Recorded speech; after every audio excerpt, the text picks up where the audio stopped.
पांचवें सावन सोमवार व्रत की कथा। 19 अगस्त को सावन सोमवार का आखिरी व्रत है और इस व्रत को करने से आपकी सभी मनोकामनाएं पूर्ण होती हैं और आपको अपार सुख की प्राप्ति होती है। सावन सोमवार के व्रत को करने वाले भक्तों के लिए इस कथा का पाठ करना अनिवार्य बताया गया है।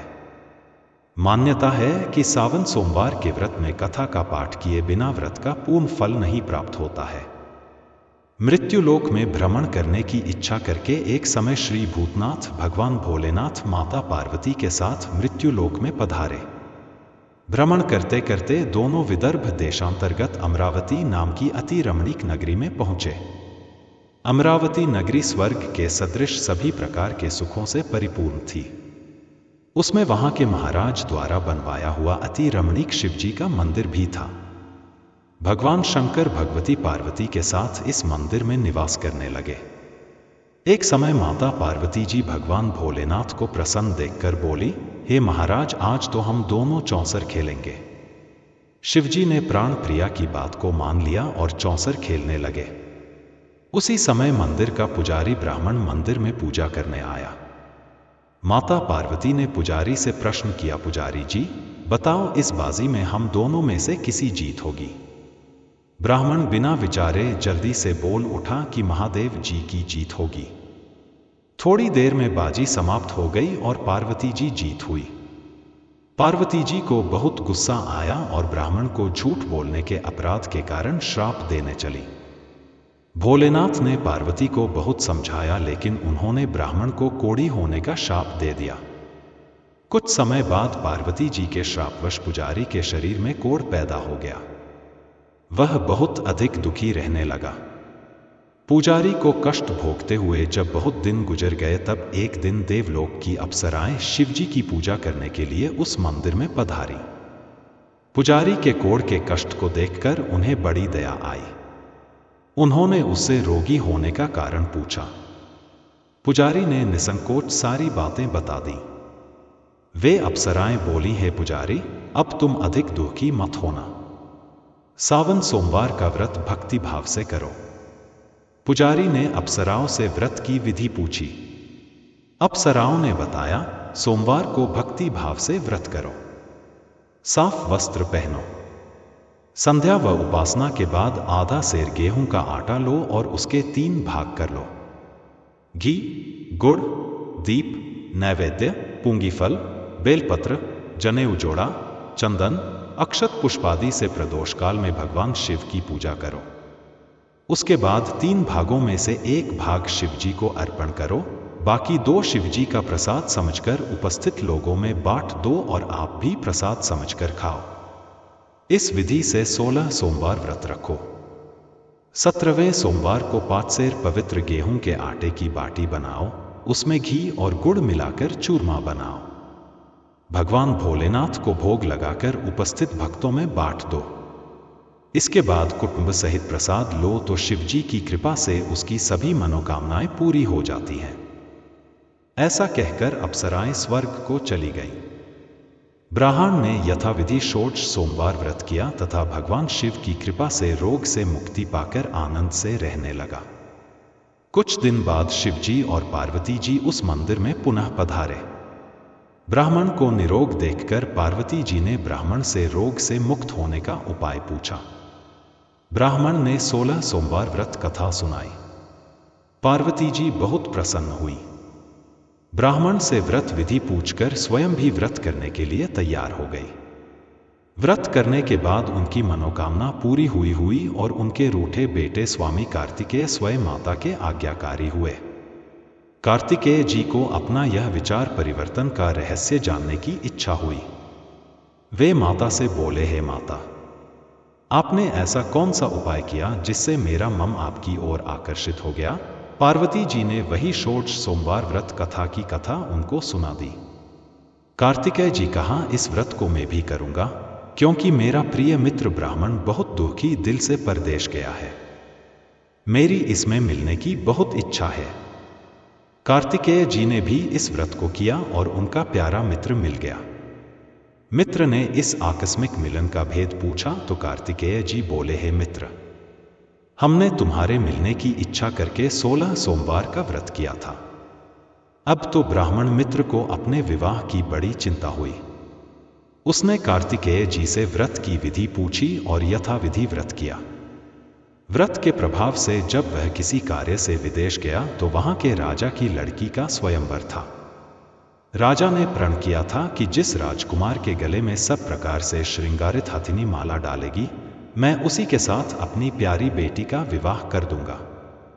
शिवजी की कृपा से वह ब्राह्मण भी उस स्वयंवर को देखने की इच्छा से राज्यसभा में एक ओर जाकर बैठ गया। नियत समय पर हथिनी आई और उसने जयमाला उस ब्राह्मण के गले में डाल दी। राजा ने अपनी प्रतिज्ञा के अनुसार बड़ी धूमधाम से अपनी कन्या का विवाह उस ब्राह्मण के साथ कर दिया और ब्राह्मण को बहुत सा धन व सम्मान देकर संतुष्ट किया। ब्राह्मण सुंदर राजकन्या पाकर सुख से जीवन व्यतीत करने लगा। एक दिन राजकन्या ने अपने पति से प्रश्न किया, हे प्राणनाथ, आपने ऐसा कौन सा भारी पुण्य किया था जिसके प्रभाव से हथिनी ने सब राजकुमारों को छोड़कर आपको वरण किया? ब्राह्मण बोला, हे प्राणप्रिय, मैंने अपने मित्र कार्तिकेय जी के कथनानुसार 16 सोमवार का व्रत किया था, जिसके प्रभाव से मुझे तुम जैसी रूपवान पत्नी की प्राप्ति हुई है। इस व्रत की महिमा सुनकर राजकन्या को बड़ी हैरत हुई। से एक अति सुंदर, सुशील, धर्मात्मा और विद्वान पुत्र उत्पन्न हुआ। माता और पिता उस देवपुत्र को पाकर अधिक प्रसन्न हुए और उसका लालन पालन अच्छी प्रकार से करने लगे। जब पुत्र समझदार हुआ तो एक दिन उसने अपनी माता से प्रश्न किया कि हे माँ, तुमने कौन सा व्रत और तप किया है जो मेरे जैसा पुत्र तुम्हारे गर्भ से उत्पन्न हुआ? उसकी माता ने 16 सोमवार की व्रत कथा पुत्र को बताई। पुत्र ने सब तरह के मनोरथ पूरे करने वाले इस सरल व्रत को सुना तो वह भी राज्याधिकार पाने की इच्छा से हर सोमवार को यथाविधि यह व्रत करने लगा।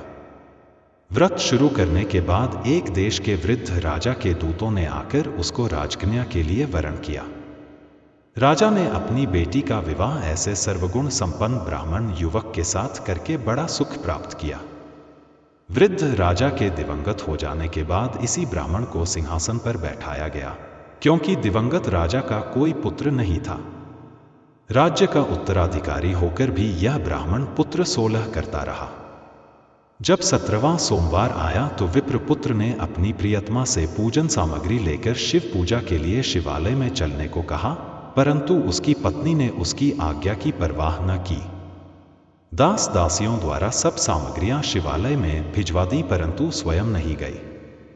जब राजा ने शिवजी का पूजन समाप्त किया तब आकाशवाणी हुई, हे राजा, अपनी इस रानी को राजमहल से निकाल दे, नहीं तो यह तेरा सर्वनाश कर देगी। यह आकाशवाणी सुनने के बाद राजा के आश्चर्य का ठिकाना न रहा। उसने मंत्रणागृह में आकर अपने सभासदों को बुलाकर कहा, मंत्रियों, मुझे आज शिवजी की आकाशवाणी हुई है कि राजा तू अपनी इस रानी को राज्य से निकाल दे, नहीं तो यह तेरा सर्वनाश कर देगी। राज्य के मंत्री और सभासद आदि सब विस्मय और दुख में डूब गया है, क्योंकि जिस कन्या के कारण उसे राज्य मिला था, राजा उसी को निकालने की बात कह रहा था। यह कैसे हो सकता था? पर राजा ने मंत्रियों की परवाह नहीं की। उसने अपनी पत्नी को राजमहल से निकाल दिया। रानी दुखी हृदय से भाग्य को कोसती हुई राज्य से बाहर चली गई। बिना पदत्राण, फटे हुए वस्त्र पहने, भूख से दुखी हृदय से भाग्य को कोसती हुई चली जा रही थी कि उसकी अचानक एक करुण बुढ़िया से भेंट हुई जो सूत काटकर बेचने जाती थी। रानी की करुण दशा देखकर वह बोली, चल तू मेरा सूत बिकवा दे, मैं बूढ़ी हूं, भाव करना नहीं जानती हूं। यह बात सुन रानी ने बुढ़िया के सिर से सूत की गठरी उतार कर अपने सिर पर रख ली। थोड़ी देर के बाद आंधी आ गई और बुढ़िया का सूत पोटली सहित उड़ गया। बेचारी बुढ़िया पछताती रह गई। उसने रानी को अपने से दूर रहने को कहा।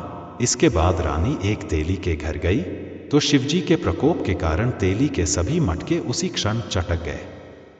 तेली ने भी रानी को अपने घर से निकाल दिया।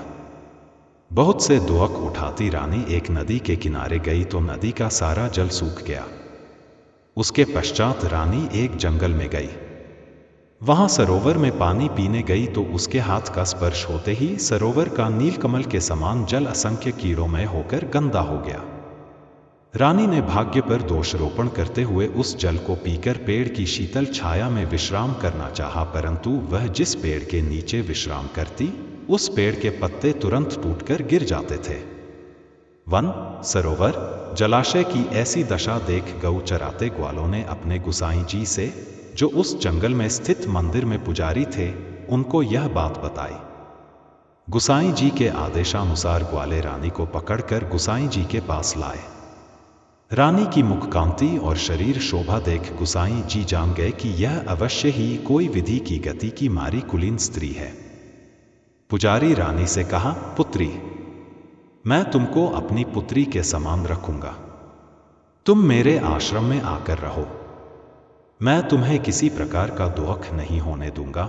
गुसाई जी के वचन सुनकर रानी को धीरज हुआ।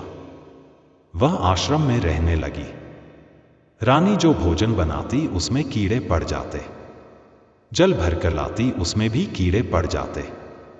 रानी की यह दशा देख गुसाई जी भी बड़े दुखी हुए और रानी से बोले, हे पुत्री, तुम्हारे ऊपर कौन से देवता का प्रकोप है जिससे तुम्हारी ऐसी हालत हुई है? पुजारी जी की बात सुनकर रानी ने शिवजी महाराज के पूजन का बहिष्कार की बात बताई तो पुजारी जी शिवजी महाराज की अनेक प्रकार से स्तुति करते हुए रानी से बोले कि पुत्री, सब मनोरथ पूरे करने वाले 16 सोमवार व्रत को करो, उसके प्रभाव से इस कष्ट से मुक्त हो सकोगी। गुसाई जी की बात मानकर रानी ने 16 सोमवार व्रत किए। 17वें सोमवार को विधि विधान सहित पूजन किया। उस पूजा के प्रभाव से राजा के हृदय में विचार आया कि रानी को गए हुए बहुत समय बीत गया, न जाने कहां कहां भटकती होगी, उसे ढूंढना चाहिए। यह सोचकर रानी को तलाश करने के लिए राजा ने चारों दिशाओं में दूत भेजे। वे दूत रानी को तलाश करते हुए गुसाई जी के आश्रम में पहुंचे। वहां रानी को पाकर उनसे रानी को अपने साथ ले जाने का आग्रह करने लगे, परंतु गुसाई जी ने मना कर दिया। दूत चुपचाप वापस लौट आए और राजा को रानी का पता बतलाया।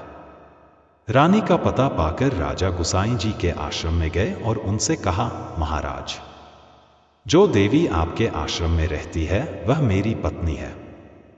शिवजी के प्रकोप के कारण मैंने उसको त्याग दिया था।